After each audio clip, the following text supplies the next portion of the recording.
Hey YouTube, Mrlubufu here with another M13 spoilers video.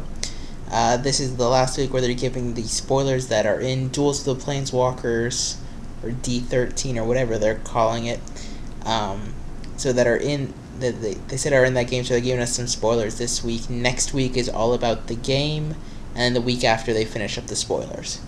So today we get the confirmation that Rancor is in fact in M13. I know in the past couple days I've mentioned it, but now it's confirmed Rancor's in. It's at uncommon, which is, almost completely for limited purposes, since if every, few packs had a Rancor in it, a lot of people try and force screen.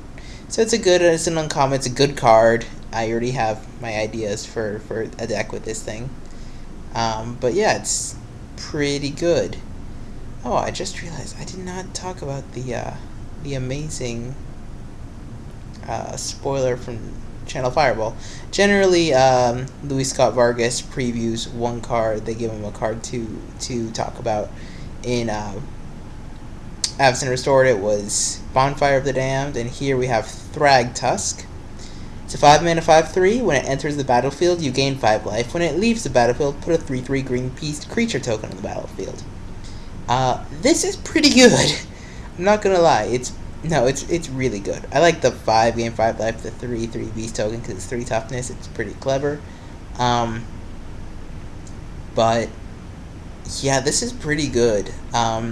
Against Delver decks, if you have Cavern of Souls to prevent them from mana leaking this is a big game, because they try and Vapor Snag it. You get a 3/3 because it leaves the battlefield, not dies. This is also good with Restoration Angel, which is seeing plenty of play, or any sort of flicker effect. Mostly Restoration Angel, because you get a 3/3 5 life. It's a big game. The only thing I can see it, the only reason it would not be played in Standard would be it competes at the 5 slot with Wolfear Silverheart.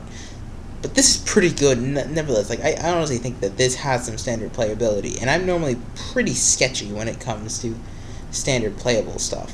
So this is pretty good. I like it a lot. It's a card that I like. Gain 5 to life, get a 3/3. Ooh, it's going to be real good. I'm curious to see what will happen post Mana Leak. Next we have, here we got a photo. This was around, the idea was around for a while. There were pictures, but I didn't want to talk about it until it was confirmed, and that is Rise from the Grave is in fact reprinted. For those of you that don't know, Rise from the Grave is a very good uncommon for limited. Standard playability, not so much. Unburial Rites is just considerably better. The only advantage this gives is you can put it from any graveyard. So will it see some sideboard tech? Probably not. You've got Tormod's Crypt and Nile Spellbomb for a couple of months, and Grafdigger's Cage. So you've got enough hate against the Frights deck, or Reanimator, or whatever they're calling it. Yeah, it's a good limited card. It's a card I like to play with. And onto the big spoiler of the night, Liliana 3.0. Liliana of the Dark Realms. 4 mana cost Lili. Starts out with 3 loyalty counters. Do +1, you search your library for a swamp, reveal it, put it in your hand, then shuffle your library. Her -3 is target creature gets +X/+X or -X/-X until end of turn, where X is the number of swamps you control. And her -6 is you get an emblem with swamps you control, have tap, add black, black, black, black to your mana pool. If they are not adding the Ravnica Shocklands, or something that have the basic land types, so swamp, plains, island, forest, mountain, if they're not doing that, this is the greatest tease by Wizards ever. Because why else would it, you search for a swamp, and if it's not the dual...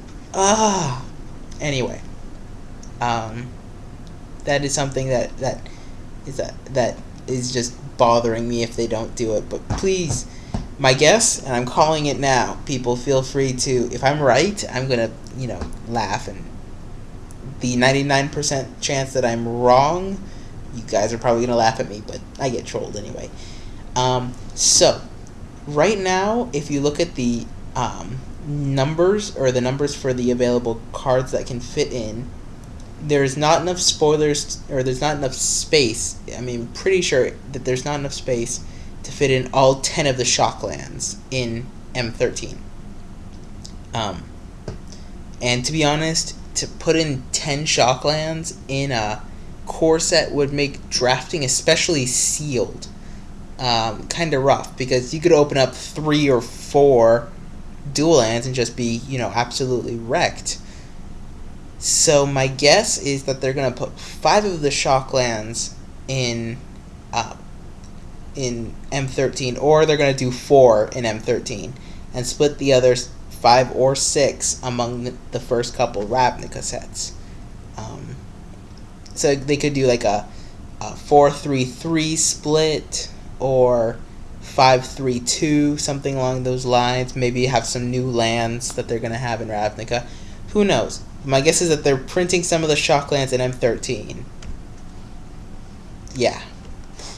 Anyway, so, apart from the art looking gorgeous, thank you guys for watching. Rate, comment, subscribe.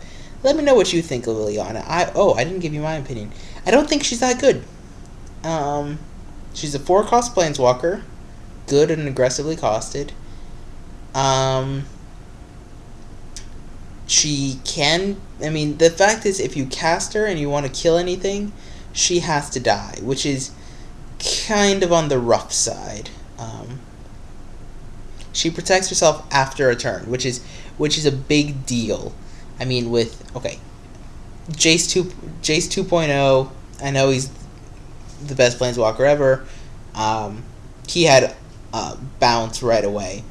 But if you think of other Planeswalkers like that, so you have a Johnny Vengeant, he could, Lightning Helix, or, he could kill stuff and not die immediately.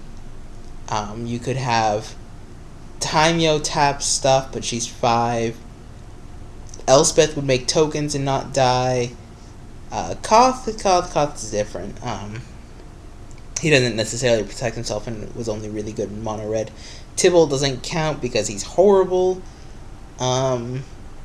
Gideon could, kill a tapped creature right away. Generally, you had things attacking Gideon, but killing something right away and having Gideon not die, that's ultimately a big deal. Otherwise, you're playing a 4-mana removal spell, which is not that good. So you have to, already be ahead enough on the board to have a Liliana and be able to fetch a swamp. The big thing when you're judging Planeswalkers is you have to look at the first 2 abilities. If you try and judge a Planeswalker by their ultimate, you'll never get anywhere, because they'll just look at all of these insane effects that 90-95% of the games they don't show up. Yes, when you have a Timeo ultimate, you have won the game essentially. And here, Liliana, I mean, you have unlimited black mana, which could be good, could be bad. I can't, there's only so many consume spirits you can cast. I don't know. I don't think she's gonna see play, unless these dual lands are super necessary and there's some sort of maybe black-green rock deck. I don't even think she's good there. I can't think what sort of things have her fit. If it was a -2, I would say she'd be good. But it's +1, -3, -6, which is a big deal. Anyway, that's my opinion. Apparently, my stance on the Lilianas in the past have been, I gave my opinion on Liliana 2.0, and I very much undervalued her at the time. She wasn't amazing. She was, she's okay. She sees play. This one, Liliana 2.0 was better, in my opinion. Don't hate me, bros. Okay. Thank you guys for watching. Rate, comment, subscribe.